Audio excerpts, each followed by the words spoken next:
Chazak ou Baruch Rabotai. On est aujourd'hui le 16, premier Adar. Comme vous savez qu'on a une paracha extraordinaire qui s'appelle Kitissa.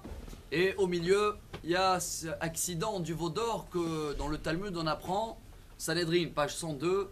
Beyom Pkuda, En Lechador, She'en Bo Michet Ha'egel. Chaque génération, il y a encore un paiement, on va dire comme ça. Hachem il nous a échelonné qu'il y a de quoi prendre un message de la faute du veau d'or.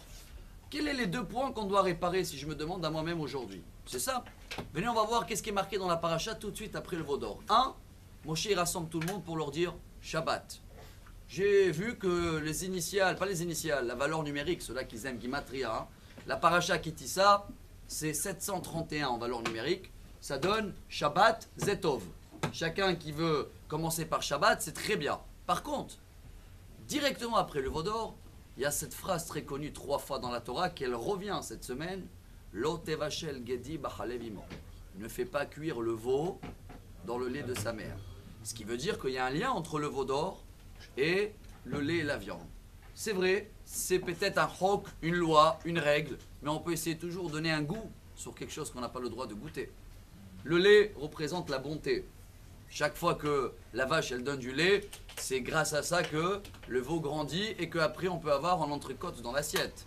Si le lait représente donner la bonté, le sang, la viande représente l'inverse, la rigueur, prendre. Tu veux manger de la viande, donc tu prends le sang. Ce mélange entre bonté et rigueur, donner et prendre, c'est un mélange qui va ramener encore une fois à payer la faute du veau d'or.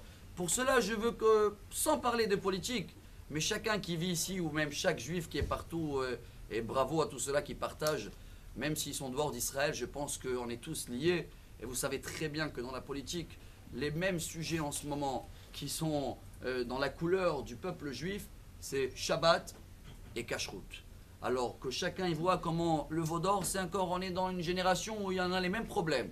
Si chacun de nous peut se renforcer, bon Shabbat c'est sûr, mais surtout dans la Kashrut. C'est la première base de judaïsme, mes chers amis. Quelqu'un qui n'a jamais rien fait, et bien à partir d'aujourd'hui, s'il veut avoir des pensées nettes, des bons sentiments, que tout sera clair, à partir d'aujourd'hui, je fais attention, j'essaye de faire les 6 heures, comme c'est marqué dans le Shulchan Aruch, entre le lait et la viande, et de savoir chaque chose avant qu'il rentre dans ma bouche. C'est ça qui va faire influencer mes pensées. Alors je regarde, est-ce que c'est bien kasher? Oui, je fais une bracha, je rentre dans ma bouche. Si on arrive à s'améliorer dans ces deux petits points, chers amis, on comprend pourquoi dans la paracha, tout de suite après le veau d'or, Moshe l'a dit 1. Shabbat, Zetov, rappelez-vous, 731, c'est la valeur numérique de la paracha. 2. Kashrut, je vois les viandes, je sépare. Pas kasher, je rentre pas dans ma bouche et c'est comme ça qu'on va avoir des pensées claires et un chemin net qui va nous amener, en passant par les élections, si Dieu veut, dans le chemin de Mashiach. Bonne journée.